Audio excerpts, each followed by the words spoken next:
雨水冷洗情不會淡，猛風再吹而不散。愁雲和月之間也不孤單，離足已經成的兩眼，教花與草還璀璨。然而眉目彷彿飄散，有一絲慨嘆。流水透折出我倆，沿路滿布風霜也雪亮。天空灰暗，愛得到了驚訝。世間什麼愛叫純潔？你今年花真似紅蝴蝶。飽經挫折，傷口淌血都不知會磨滅。世間什麼愛叫純潔？主宰絕望仍力竭，留守最美一起，哪怕力竭。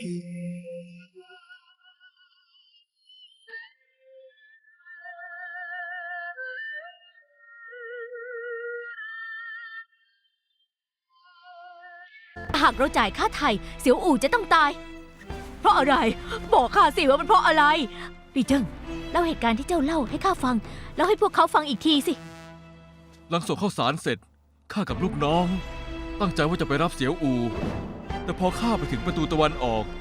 เจอแม่ลูกที่หลอกเงินข้าจะเอาเงินคืนยิ่งตามพวกเขายิ่งวิ่งหนีแม่ลูกก็หายไปข้าผ่านตรอกเจิ้งเต๋อเพื่อไปรับเสียวอู่ขณะเดินไปถูกรอบตีจากด้านหลังข้ายังไม่หมดสติมีคนพาเสียวอู่เดินมาหาข้าคนนั้นบอกเสียวอู่ว่าคุณชายสามคุณชายรองไปล้มอยู่ทางนู้นต่อมาก็มีคนเอาถุงคลุมหัวเสียวอู่ข้าถูกคนตีอีกครั้งจึงหมดสติไม่ต้องพูดแล้วสองคนแม่ลูกลักพาตัวเสียวอูเจ้ามันตัวปัญหาสร้างเรื่องให้คนในบ้านเจ้าทำร้ายลูกชาย พี่รองให้ข้าถามเขาก่อนพี่เจิ้งสองแม่ลูกเขาพักอยู่ที่ไหนแจ้งทางการให้ไปจับพวกเขาพวกเราจะได้ช่วยเสียวอู่ใช่พวกนางพักอยู่ที่ไหนบอกมาพี่เจิ้งรีบบอกมาใช่ข้าไม่รู้จริงทุกคนเข้าใจผิดแล้วข้าคิดว่าอาจไม่เกี่ยวกับแม่ลูกนั่นพี่เจิ้งเจอพวกนางเป็นเรื่องบังเอิญอาจไม่เกี่ยวกับสองแม่ลูกแล้วใครเลยที่เป็นคนทำมาเป็นคนใกล้ชิดกับเราเจ้าคงได้ยินปี้เจิ้งพูดแล้วที่คนคนนั้นพูดว่าคุณชายสามคุณชายรองเป็นลมอยู่ทางโน้นแน่นอนเสียวอู่จะต้องรู้จักเขาโจนนั่นรู้จักพวกเขาฮะถ้าเป็นคนใกล้ชิดทำเราก็จะสืบได้ง่ายเรื่องนี้ยิ่งอันตรายใหญ่หลังโจรได้เงินก็จะฆ่าตัวประกันทันทีเราจะทำยังไงอะใกล้จะ10 โมงแล้วตกลงจะจ่ายค่าไถ่หรือว่าไม่จ่ายไม่จ่ายค่าไถ่แน่นอนเดินเพิ่งน้องพี่ใจเย็นพวกเจ้าจะไปจ่ายค่าไถ่ใช่ไหมแหมโชคดีที่ข้ามาทันนั่นเนี่ยท่านพี่รู้แล้วใช่ไหมว่าใครเป็นคนทำข้ารู้แล้วไม่ใช่คนอู่ซีเป็นคนทำแต่เป็นคนนอกที่เข้ามาอยู่ในอู่ซีถ้าเป็นคนนอกจัดการยากไหมข้ารับประกันว่าไม่ยาก3 วันน้องพี่อีก3 วันข้าจะลากคอมันออกมาพวกเจ้าอย่าเอาเงินค่าไถ่ไปให้มันหลานของเผิงเกิงถูกลักพาตัวต้องไปจ่ายค่าไถ่ข้าจะเอาหน้าไปไว้ที่ไหนเล่าข้าจะพลิกเมืองอู่ซีลากคอมันออกมาให้ได้น้องพี่เชื่อใจพี่ชายคนนี้ไม่ต้องจ่ายค่าไถ่จริงเหรอไม่ต้องห่วงเศร้าสิ่งนายท่านเชิญนายท่านท่านมาก็ดีแล้วเสียงฟ้าเจ้ามาได้ยังไงที่บ้านเกิดเรื่องเหรอครับคุณชายสามถูกลักพาตัวทำไมเป็นแบบนี้นายท่านไม่ต้องห่วงเรื่องนี้หูหยินใหญ่กำลังจัดการเท่าแก่เหลียงรบกวนหาเรือให้หน่อยเขาต้องรีบกลับอู่ซีได้ครับ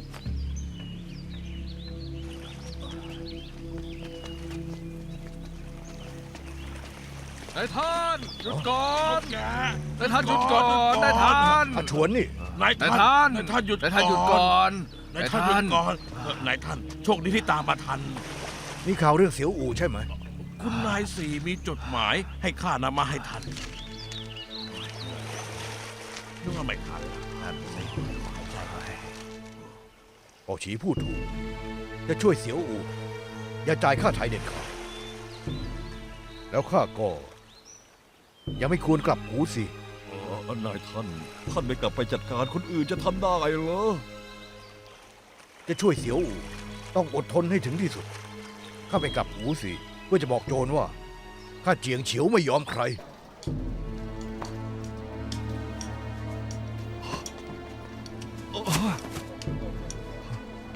ใช้จิว ผู้หญิงสี่มีอะไร ข้ามีเรื่องปรึกษา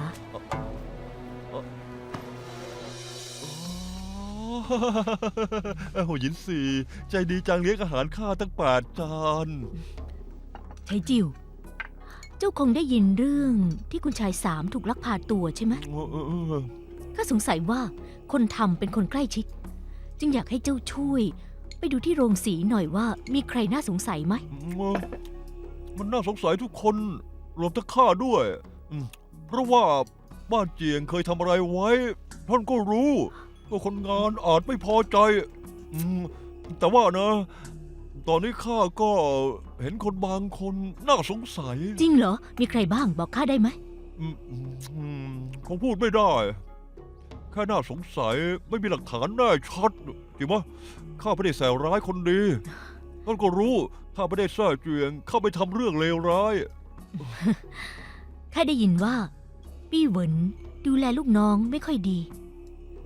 แต่ปี้อู่ต่างกับปี้เหวินเขาอายุ16เจ้าเองก็เคยเจอเขาเป็นเด็กดีและบริสุทธิ์ ถือว่าเจ้าช่วยเขาเพื่อเอาบุญหน่อยได้ไหม คุณนายสิไม่ต้องขนาดนั้น เหมือนคุณชายใหญ่พูดข้าน่ะเหมือนหมูดีแต่กิน คนที่ไม่มีอะไรดีอย่างข้าเชื่อถือไม่ได้ ไฉจิวอย่าถ่อมตัวนักสิข้ารู้ว่าเจ้ามีความสามารถ เช่น วิธีการฆ่านกทั้งอูซีให้หมด เจ้าแกล้งปี้เหวินจนทำอะไรไม่ถูกทำให้อูซีเต็มไปด้วยเสียงกลองไก่บินหมาก็หนีบอกว่าเจ้าเหมือนหมู คนที่ว่าเจ้าเป็นหมูความจริงตัวเขานั่นแหละหมู ท่านรู้ว่าข้าสร้างเรื่อง รู้อยู่แก่ใจไฉจิวข้าต้องการให้เจ้าช่วย ตอนนี้พวกเรามาถึงทางตันแล้วข้าอยากให้เจ้าไปที่โรงสีช่วยข้าสังเกตคนที่น่าสงสัยคนนั้นหน่อย แล้วข้าจะเลี้ยงปีกไก่ย่างเจ้าอีก ได้คำสั่งคุณนายสิข้าจะพยายาม นะ ผู้หญิงสิท่านก็ถ่อมตัวครั้งที่แล้วท่านยิงปืนกลางถนนทำให้วิธีฆ่านกทั้งอูสีของข้าต้องล้มเลิก จะพยายามนะ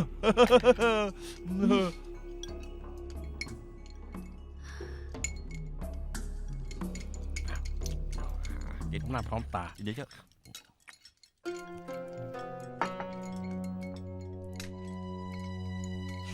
เฉยผัดผักนี่มันอร่อยจริง แต่น้อยไปหน่อยนะจะทำให้เยอะกว่านี้ ๆแล้วความอ้วนเหมือนกัน เยอะไปก็ไม่ดี นั่น น้อยไปก็ไม่ดี ใช่ ต้องกินแบบกลาง ใช่แล้วข้าเห็นด้วย ๆเพื่อสุขภาพเนี่ย เยอะ เว้ย เอา อะไร เฮ้ย จะกินลาตายหรือไง ขอโทษครับคุณชาย กินข้าวเยอะก็ ไม่ต้องกวาดเก็บขึ้นมากิน เออ ข้าวสารแพง ครับคุณชาย หมูขยะไร้ค่าสกปรก โหดว่ะ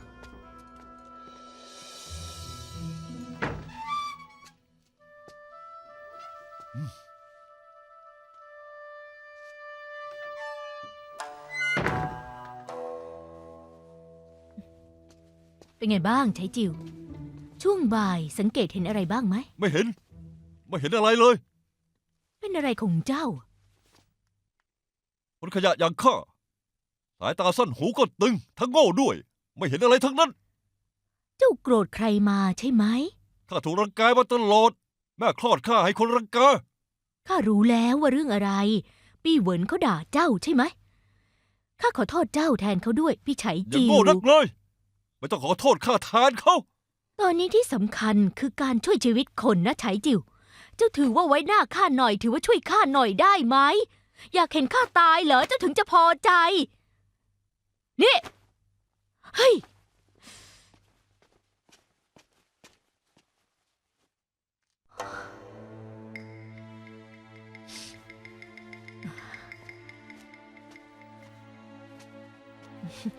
ใช้จิ๋ว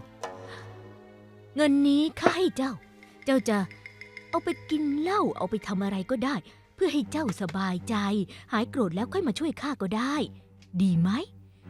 พรุ่งนี้เที่ยงมาเจอกันที่นี่ กินข้าวด้วยกัน เจ้าไปเที่ยวก่อนก็ได้ใจเย็นๆนะตกลงตามนี้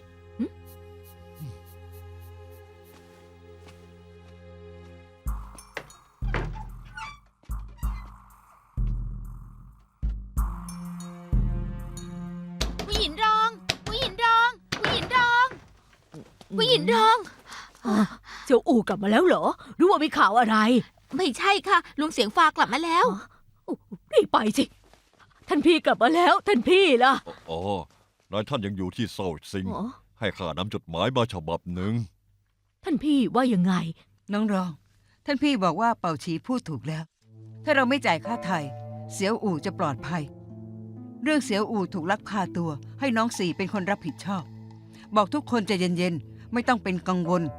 ให้น้องสี่เป็นคนตัดสินใจ ส่วนท่านพี่ที่ยังไม่กลับเพราะต้องเจรจาเรื่องการค้า ท่านพ่อทำอะไรอยู่ เกิดเรื่องใหญ่ไม่มาจัดการ ยังจะหวงค้าขาย พี่เหวินจะพูดมากทำไม ที่ท่านพ่อทำต้องมีเหตุผลสิ น้องสี่ โชคดีที่เจ้าเตือนข้า ไม่งั้นเสี่ยวอู่อาจถูกฆ่าตาย ท่านพี่พูดแบบนี้ก็วางใจ ถูกแล้ว เราจ่ายค่าไถ่ไม่ได้ พี่รองไม่ต้องห่วงค่ะ เสี่ยวอู่ต้องไม่เป็นไร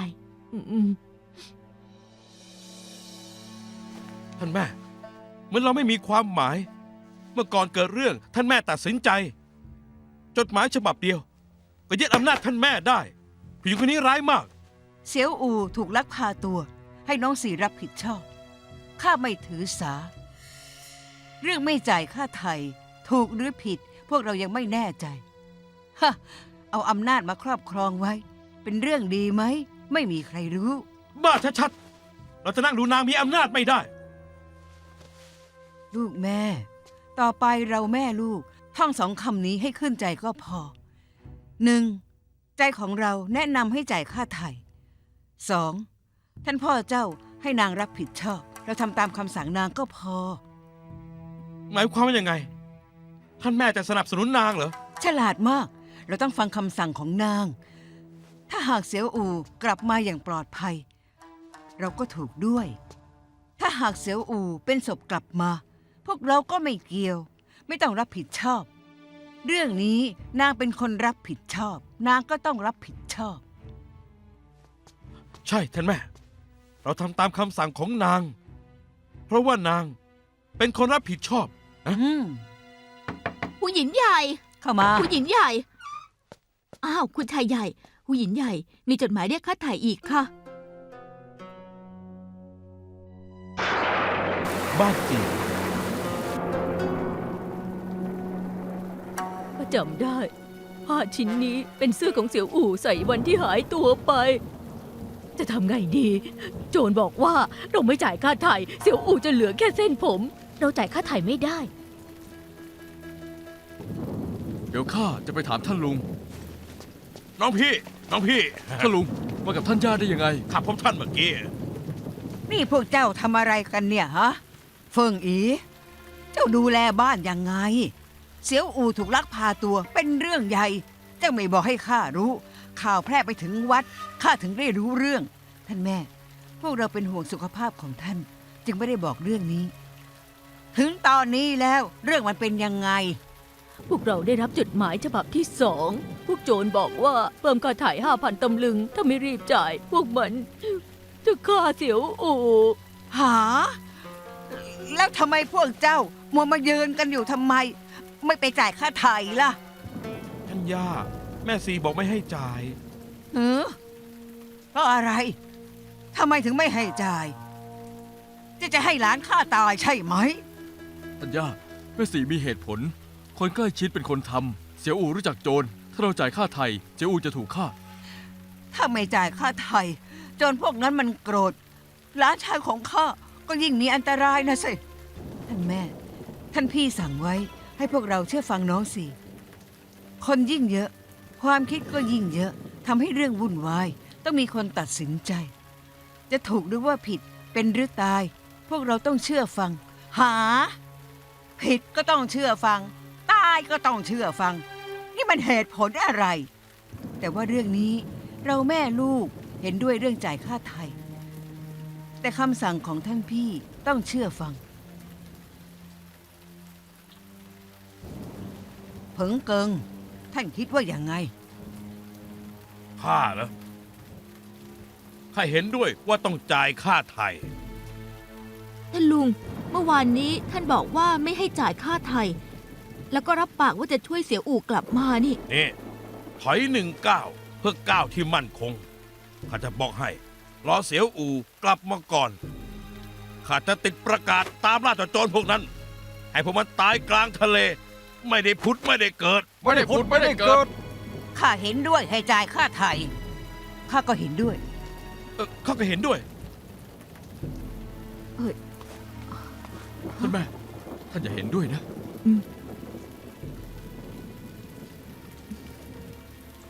ข้าเห็นด้วย ทุกคนเห็นด้วยรีบไปเอาเงินมา ไปเอาเงินเร็ว ท่านแม่จ่ายค่าไถ่ไม่ได้นะคะ เจ้าอย่าพูดมากเลย จะไม่ใช่แม่ของเสียวอูไม่เกี่ยวกับเจ้า ไปครับ ถ้าท่านไปจ่ายค่าไถ่ต้องเตรียมของสำคัญไปด้วย นั่นคือโลงศพ เพราะท่านจะกลายเป็นคนผมขาวส่งคนผมด นี่เจ้าสาบแช่งหลานข้าเหรอ ำเขาไม่ได้สาบแช่ง เพราะข้าเคยเห็นเหตุการณ์กับตา ลูกชายคนเล็กท่านแม่ทัพถูกลักพาตัว เขารู้ว่าคนใกล้ตัวเป็นคนทำจดหมายเรียกร้องค่าไถ่ฉบับแรก ฉบับที่2ฉบับที่3ฉบับที่4เขาอดทนไม่จ่ายค่าไถ่เมื่อถึงฉบับที่5เขายอมไปจ่าย เหตุการณ์คืนนั้นก็เหมือนกับคืนนี้ฟ้าร้องฝนตกเหมือนฟ้ารั่วข้าจำได้ คืนนั้นข้าตกใจตื่นเพราะเสียงร้องไห้ เสียงร้องไห้ ดังไปทั่วทั้งบ้าน ดังมาจากทุกทิศของบ้าน ห้องด้านทิศตะวันออก เสียงร้องไห้ดังมาก ที่แท้ก็เพราะว่า ทหารนำศพลูกชายท่านแม่ทัพกลับมา เขาอายุแค่8 ขวบ เขาเป็นเด็กดี ทุกคนรักเขามาก ท่านย่าของเขา เสียใจจนเป็นลมหมดสติไป ท่านแม่ทัพเอาหัวโขกกำแพงอย่างบ้าคลั่ง แถมยังบอกว่าทำไมถึงทำกับเด็กที่ไร้เดียงสา เขาไม่รู้เรื่องอะไร โจรในเมืองหลวงกับโจรที่อูซีจะเหมือนกันได้ยังไง ขึ้นชื่อว่าโจรก็เหมือนกันหมด ถ้าหากเราไม่ยอมจ่ายค่าไถ่โจรก็จะไม่ทำร้ายตัวประกัน แต่ถ้าเราจ่ายค่าไถ่แล้ว โจรพวกนั้นก็จะฆ่าตัวประกันเพื่อปิดปาก ท่านแม่ทัพพูดมาตลอดทำไมถึงมาทำกับเด็กที่เขาไม่รู้เรื่องอะไรเลยข้าขอร้องแหละทุกคนขอให้เชื่อข้าอูซีใหญ่แค่ไหน ท่านลุงมีลูกน้องมากมายหลินจือฝูมีทหารมากมาย แต่ความจริงแล้ว พวกเราก็ได้เบาะแสมาบ้าง อีกไม่นานก็จะจัดการได้อยู่แล้ว ตอนนี้อยู่ที่ว่าพวกเราจะอดทนได้หรือเปล่า เจ้าพูดอย่างมั่นใจ แต่ถ้าเสียวอูเกิดเรื่อง เจ้าจะรับผิดชอบใช่ไหม ใช่ข้ารับผิดชอบ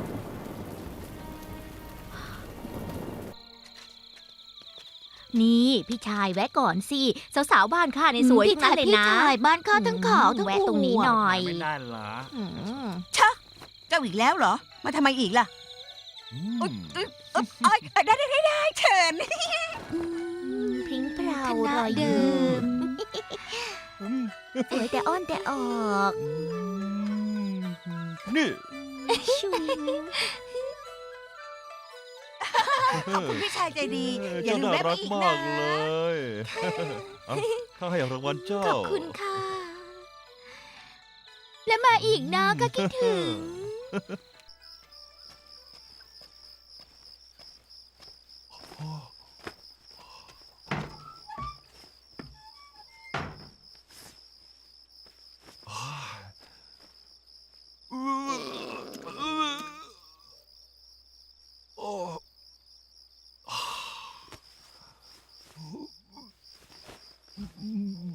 โอ้ยโล่งเฮ้ย อืม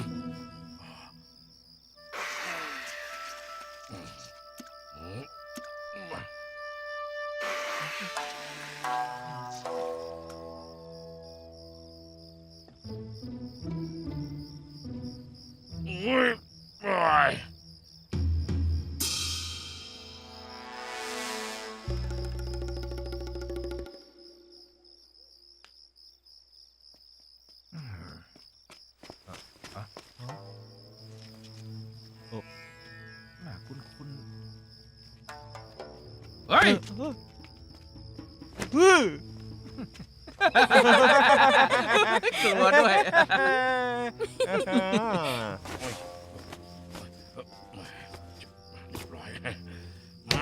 ย่อยใครแกล้งข้า ท่านเกิงมีอะไรครับมีอะไร เป็นอะไรคะ พวกเจ้าไม่เห็นเหรอ ข้าถูกคนแกล้ง อุ๊ย เฮ้ยต้องไปต้องใช้จิ๋วแน่ๆเลย ตามไป ครับครับ เฮ้ย เฮ้ยมองแมมเหมือนแมวเลย ดึกแล้วยังคนเงียบคักจริงๆ ใช้จิ๋วลงนะจะได้ไม่ได้อยู่นะใช้จิ๋วบอกให้ยกเลยจะช่วยนะหนีไปไหนหนีไปไหนหนีไปไหน โอ๊ยตายแล้วกันนี่ เตะตบตับ ช่วยไม่มีใครห้ามด้วย ชอบเห็นความเจ็บปวด ท่านเกิงท่านเกิงข้ารู้แล้วหมาข้าวกระดูกข้าจะไปหากระดูกการรอบเดียวไม่พอต้อง2 รอบการจนท่านพอใจนะท่านอย่าโกรธนะข้ารับรองว่าจะทำให้ท่านพอใจอย่าทำอะไรข้านะข้าผิดไปแล้ว อย่าไปฟังมันอย่าไปจมแม่น้ำเลย ไม่นะท่านเกิงอย่านะ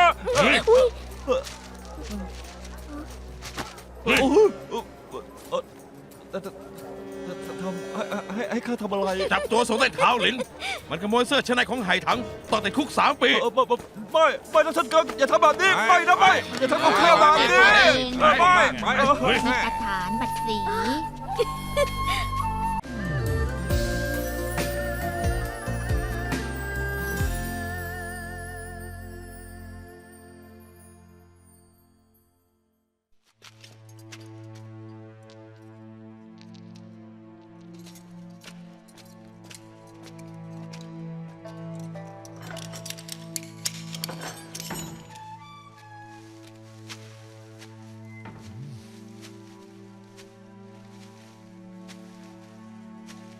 ไฉจิวเกิดอะไรขึ้นทำไมถึงถูกจับ เฮ้ยเชื่อท่านคงต้องเป็นขอทานถ้าเป็นคนดี ให้ช่วยคนบ้านเจียงข้าถูกคนบ้านเจียงให้ร้ายต้องติดคุกท่านหลงบ้านเจียง แต่ร้ายข้าว่าขโมยเสื้อในผู้หญิง ไฉจิวเขาไม่รู้ว่าเจ้าทำงานให้ข้า ข้านะ เริ่มจะสืบได้เบาะแสแล้วแบบนี้ก็ดีอย่าเกี่ยวข้องกันเพราะชีวิตของข้ามันไร้ค่าอยู่แล้วเสียวอู่ของท่านอาจถูกทิ้งลงแม่น้ำก็ดีข้ามีเพื่อนร่วม ไฉ ทาง จิวเจ้าอย่าคิดมากสิ ก็ไม่ได้คิดมาก เพราะว่าท่านใจเย็น ไม่ต้องห่วง ถ้าเจ้าช่วยข้าก็จะช่วยเจ้า อย่าบังคับตัวเองเลย ให้เวลาข้าอีกหน่อยนะ ได้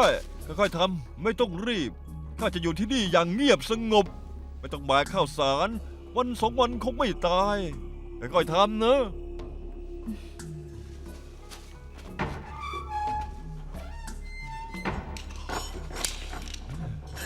โถเอ้ยหูหยินสี่เจ้ามาช้าไป ท่านเกิงเพิ่งไปเมื่อกี้ฮะแล้วเจ้ารู้ไหมว่าเขาไปไหน เขาไม่ได้บอกได้ดูเหมือนว่าเขาจะไปสืบเรื่องที่คุณชาย3ถูกลักพาตัวนะคะรู้ไหมว่าเขาจะกลับมาเมื่อไหร่ข้าเองก็ไม่รู้ ปกติออกนอกบ้านจะไม่กลับในวันเดียว กว่าจะกลับก็2 วัน3 วันแม่นางไหถังรบกวนเจ้าช่วยบอกท่านเกิงเชิญเขาไปที่บ้านเจียงหน่อยข้ามีเรื่องสำคัญจะคุยด้วยอ๋อได้ค่ะ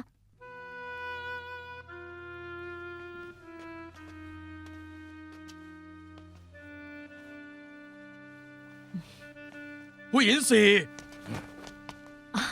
ท่านเกิงมาก็ดีแล้ว ไหถังบอกว่าเจ้ามีเรื่องสำคัญ มีเรื่องอะไร อ๋อใช่ค่ะท่านเกิงข้าจะขอให้ท่านช่วยช่วยปล่อยไฉจิ๋วหน่อย ฮะ ที่เจ้าให้ข้ามา เพื่อให้ช่วยคนเลวหูหยินซีข้ายุ่งยากเพื่อช่วยเสียวอู ไปสืบที่ยี่ซิน ไปติดต่อเพื่อนๆที่แม่น้ำไทยข้าวปลายังไม่ได้กินเลย ใช่ค่ะข้ารู้ แต่ว่าข้าขอร้อง ถือว่าไว้หน้าข้าหน่อย ช่วยปล่อยเขาออกมาเถอะ หูหยินซีเจ้าทำให้เจ้าสารเลวนั่น จะทำให้เจ้าเสียหาย มันขโมยชั้นในผู้หญิงข้าไม่คุยกับเจ้าแล้วคณะแต่เท้าหลินเอาไว้ คุยกันหาวิธีช่วยเหลือเสียวอู เดี๋ยวข้าท่านเกิง ท่านฟังข้าก่อนใช้จิวอาจจะช่วยเสียวอู่ได้ โถ่เอ๋ยหูหยินซีอย่าฟังมันพูดเหลวไหล เพื่อเอาตัวรอดมันทำได้ทุกอย่าง ให้มันคาบกระดูกคลานไปตามถนนมันยังทำได้เลยเจ้าอย่าเสียเวลากับคนเลวคนนี้เลย มีเวลาว่าง ก็ไปอยู่เป็นเพื่อนน้องข้าไปละ นี่ท่านเกิง ฟังข้าก่อนท่านเกิง นี่เหวินแล้วใช้จิ๋วคนนี้เป็นใครทำไมนางถึงบอกว่าเขาช่วยเสียวอู่ได้ แต่ท่านเกิงบอกว่า เขาขโมยชั้นในของผู้หญิง นี่จะรู้จักเขาไหม เจ้าหมูคนนั้นเหรอข้ารู้จัก พูดถึงมันชักสนุกแล้วสิ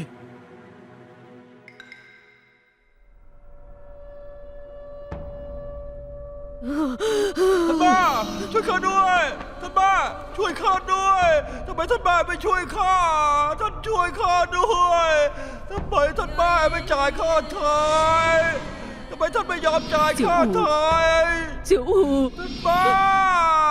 าช่วยข้าด้วยปล่อยข้านะปล่อยข้าสิท่านบ้าท่านช่วยข้าด้วยท่านบ้า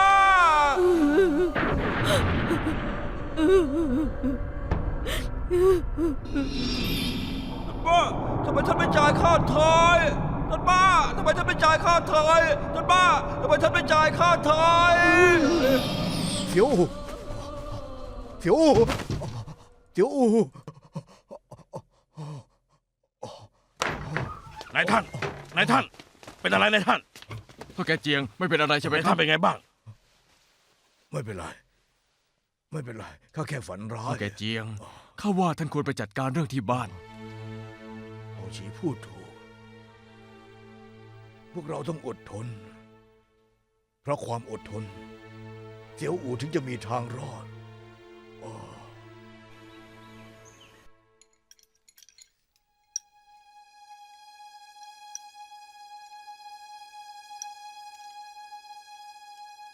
เพิงเจียว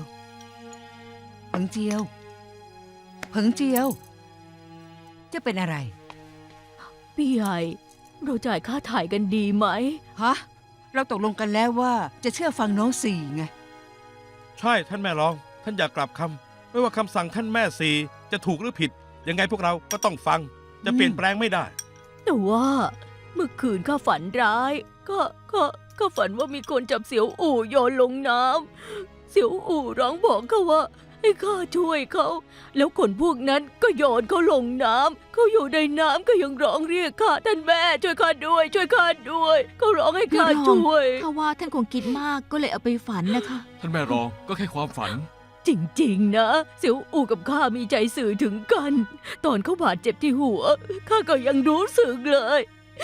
ก็ปวดใจเหลือเกินก็ขอร้องละเรารีบจ่ายค่าถ่ายได้ไหม ได้ไหม ข้าตัดสินใจจ่ายเอง ข้าเป็นห่วงหลานข้า กลัวคนพวกนั้นมันจะทรมานเขา เสียวอู่เขายังเด็กอยู่เลย คงจะตกใจกลัว ท่านแม่ข้าเข้าใจความรู้สึกของท่าน แต่ว่าพวกเราต้องอดทนนะคะ โถเอ้ย จะอดทนเพื่ออะไรอีกล่ะ ผ่านมา4 วันแล้วนะ แต่เท้าหลินบอกว่าจะพลิกทั้งอูซีสืบเรื่องนี้ แต่สุดท้ายไม่มีข่าวอะไรเลย พี่ชายเจ้ารับรองว่า จะติดประกาศตามหาให้ทั่ว สุดท้ายแล้ว ก็ไม่ได้เรื่องเหมือนกัน ก็ตัดสินใจแล้ว ถ้ามีจดหมายมาอีก ก็จะไปจ่ายค่าไถ่พี่รองใจเย็นๆก่อน ที่จริงข้าได้เบาะแสนานแล้ว หา เจ้ามีเบาะแสทำไมไม่บอกพวกเรา เบาะแสอะไรเจ้าก็รีบพูดมาสิ มีคนคนหนึ่งรู้ว่าโจรคือใคร เขาขอเวลาอีกหน่อยเพื่อไปสืบ แล้วคนคนนั้นคือใครล่ะ นั่นสิเขาคือใครอ่ะ เจ้าบอกมาสิ รีบบอกมา เขาไม่สะดวกจะออกมา เขามีข้อแม้ว่าห้ามเปิดเผยตัวเขา ข้ารู้เขาคือใครไฉจิวใช่ไหม ช้จิวเขาคือใคร พี่หวนจะรู้จักไหม รู้จัก ถ้างั้นก็ดีนะสิ ท่านใช้จิวเขาจะช่วยเรา งั้นเจ้าเชิญเข้ามากินข้าว ไปสิ ไป ไม่ได้ท่านแม่ ไม่ได้จริง อ้าว เพราะอะไรล่ะ ฮะ เขาต้องการเงินใช่ไหม เขาต้องการเงินเยอะแค่ไหนข้าจะให้ ๆ ไม่ใช่ครับท่านย่า พี่เหวิน ไม่ใช่ครับท่านย่า แล้วมันยังไง แล้วเขาต้อง ฮะ การอะไร จะให้พวกเราคุกเข่าขอร้องเขาก็ได้ ใช่ ไม่ใช่เช่นนั้น แล้วเพราะอะไรล่ะ ถ้าจะให้เขาช่วยต้องรออีก 3 ปี ฮะ รออีก3 ปีเหรอ ใช่พี่ใหญ่ช่วยบอกหน่อย เขาติดคุกต้องติดคุก 3 ปี ฮะที่แท้ท่านใช้ติดคุกเหรอ เขาทำอะไรผิดล่ะ ขโมยเสื้อชั้นในผู้หญิง โถ่เอ้ย หายจริง ทำไมท่านใช้ถึงลามกจังเลยน้องสี่ที่จะบอกว่าคนที่มีเบาะแสก็คือคนที่ขโมยชั้นในผู้หญิงคนลามก นี่อีกท่านแม่ ไม่ใช่แค่ขโมยชั้นใน อีกเรื่องที่เขาถนัดคือคาบกระดูกเหมือนหมา คลานไปตามถนนเป็นเรื่องตลก น้องสี่ทำไมเจ้าถึงเอาชีวิตของเสียวอูไปฝากกับคนคนนี้ล่ะ เสียวอูหลานย่าไม่นะ ท่านแม่ท่านแม่ท่านแม่ ท่านย่า ท่านแม่ท่านแม่ แม่สิเจ้ามันบ้าไปแล้ว ให้เวลาข้าอีกหน่อย เขาช่วยเราได้จริง แม่ เจ้าพูดฟังไม่ต้องพูด ๆท่านแม่พี่ไปตาม รีบไปตามหมอแล้ว ไป เข้า ตามหมอแล้ว แต่ข้าถ่ายไม่ได้นะ ตามหมอแล้ว ย่า อย่าทะเลาะกันข้าเป็นแม่ของเสียวอู่ข้าตัดสินใจจ่ายค่าไถ่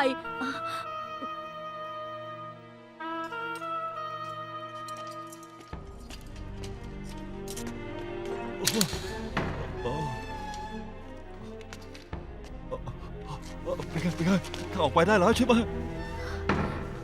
ข้ามีวิธีแล้ว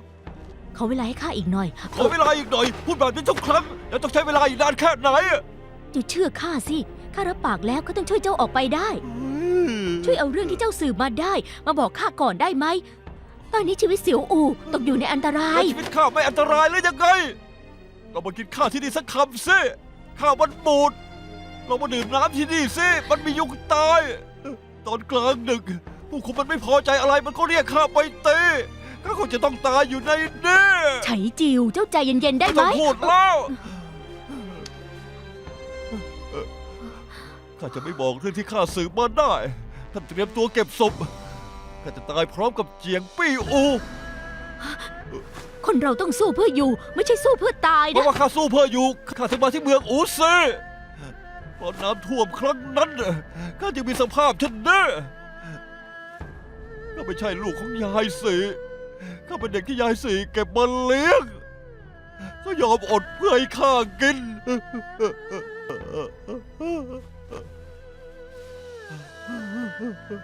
ตอนอยู่บ้านก็มีหัวมันอยู่หัวหนึ่งเราก็แบ่งกันกินกางเกงตัวหนึ่งเราแบ่งกันใส่ถึงเราจนแต่ก็มีความสุขยายที่บ้านนอกใจดีทุกคนเด็กๆก็น่ารักหมายังซื่อสัตย์พวกมันเจอข้าก็เข้ามาดมเท้าข้าแต่ว่าหมาที่อูซี่มันหมาดุมาก เจอข้ามันก็เห่าทั้งยังไล่กัด ไฉจิว เจ้าเชื่อใจข้าหน่อยสิ ทำไมข้าต้องเชื่อท่าน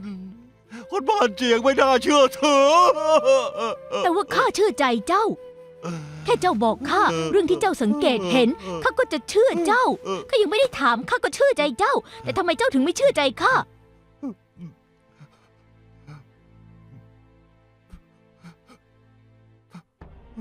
มั่นใจมาช่วยข้าได้ไหม ข้าขอให้สัญญากับเจ้า เพียงเจ้าให้เวลาข้าอีกหน่อยข้าจะช่วยเจ้าออกไปให้ได้ จำคำพูดของท่านด้วย แล้วเจ้าจะบอกข้ามาได้หรือยัง กับเรื่องที่เจ้ารู้เจ้าเห็นน่ะแม่ของเสียวอูตัดสินใจจะไปจ่ายค่าไถ่แล้ว ไม่ได้ ไม่มีทางเท้าของข้าต้องก้าวออกประตูก่อน ข้าถึงจะยอมบอก ชีวิตแลกชีวิตแลกกันอย่างยุติธรรม ก็ได้ข้าจะบอกผู้คุมว่าอย่ารังแกเจ้า ไม่ต้องห่วงนะ เจ้าจะต้องได้ออกไป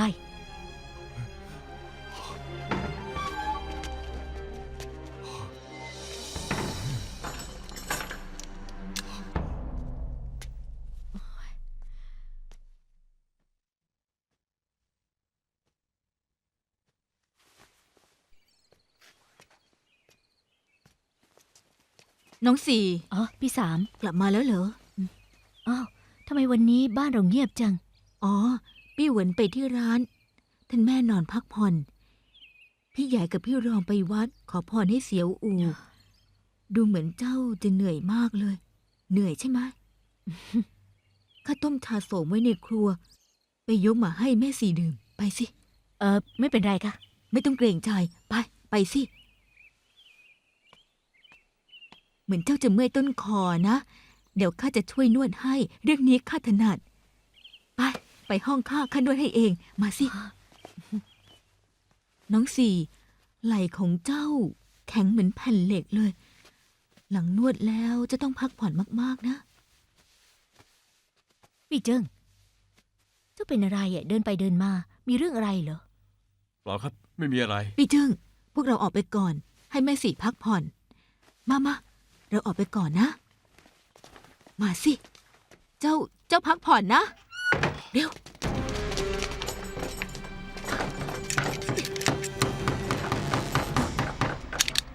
จะทำอะไรอ่ะ นี่ ลูกแม่ ไปเร็วทำอะไร ไปสิ นี่ไปพวกเจ้าทำอะไร ฮะ นี่พวกเจ้าขังข้าทำไมอ่ะ นี่ฮะ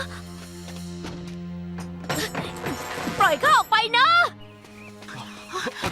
เจ้าทำอะไรอะ ท่านแม่ เอากุญแจมา ไม่ให้ เอากุญแจมาให้ข้า นี่ข้าไม่ให้นี่เจ้าจะบ้าเหรอ เจ้าจะทำอะไร ท่านแม่อย่าห้ามข้า เอากุญแจคืนมานะ มีอะไรข้ารับผิดชอบ ไม่รอจะโกรธให้มาโกรธข้า อย่านะ อย่า โทษแม่สีไม่รอมาครับพวกเรา จดหมายเรียกค่าถ่ายของโจร บอกให้ไปที่สวนหลีภายใน1 ชั่วโมง ไม่ได้นะ เราจะจ่ายค่าไถ่ไม่ได้ ไม่ต้องพูดแล้ว แม่รองของเจ้ารู้นางเตียเจ้าตายแน่ แม่ก็ช่วยไม่ได้ ท่านแม่ เสี่ยวอูเป็นน้องของข้าถึงต้องตายข้าก็ต้องช่วยเขา พี่เจิ้งตามข้ามา ช่วยข้าหน่อย อย่านะ พี่เจิ้งอย่าไปลูก ท่านแม่ช่วยข้าด้วย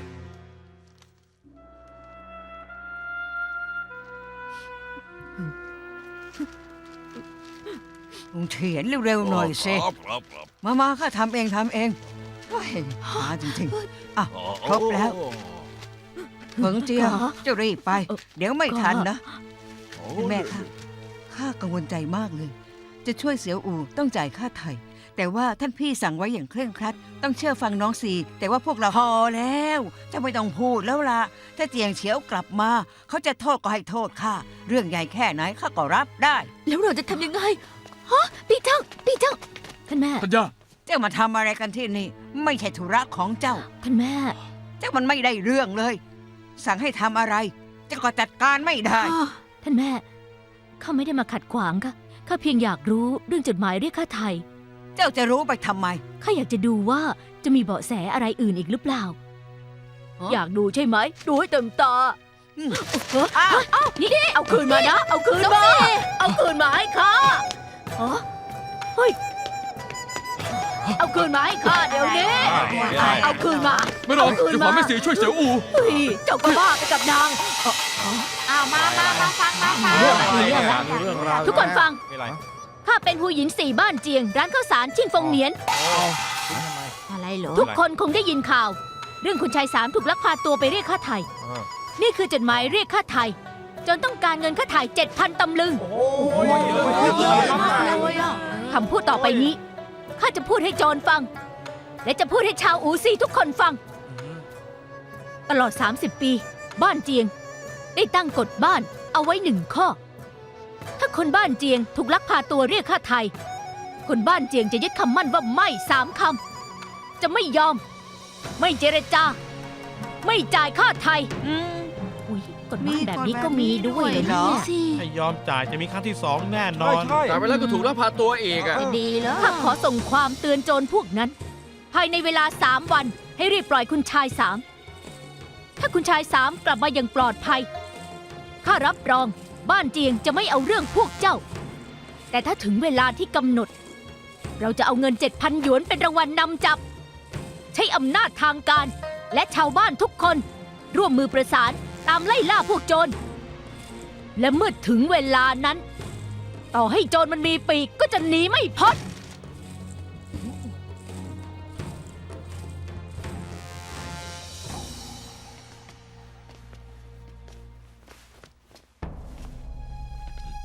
ท่านพี่ ท่านพี่ ท่านพี่กลับมาแล้ว ก็ทำอะไรไม่ถูกเลย น้องสีเขาไม่ยอมไม่จ่ายค่าไถ่ท่านดูจดหมายโจรสิ เป็นอักษรเลือดของเสียวอู่ค่ะ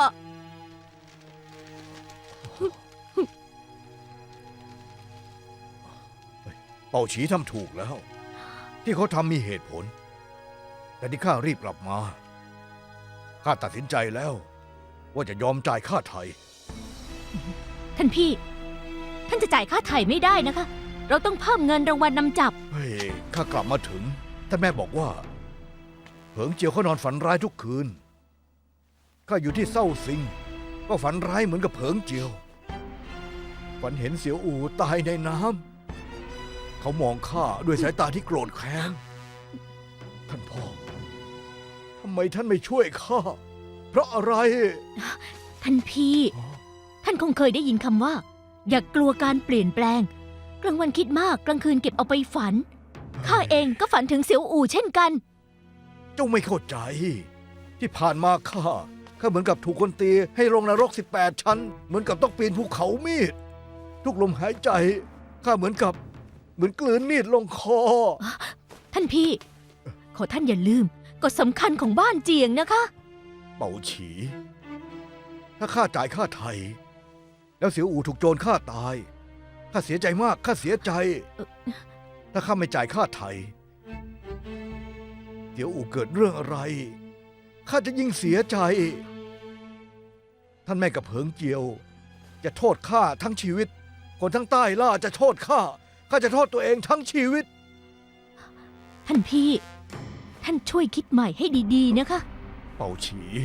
ถึงเจ้าไม่ใช่สายเลือดเดียวกันกับเสียวอู่เจ้าก็พยายามเพื่อเขา ถ้าหากพวกเราไม่จ่ายค่าไถ่เสียวอู่เกิดเรื่องขึ้นมา ทุกคนจะโทษเจ้าทั้งชีวิต เป่าฉี มันไม่ยุติธรรมกับเจ้านะ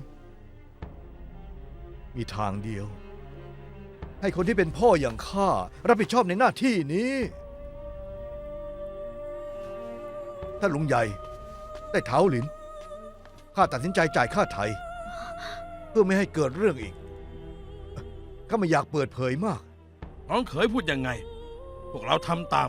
เท่าแก่เจียงพวกเราทำตามคำสั่งท่าน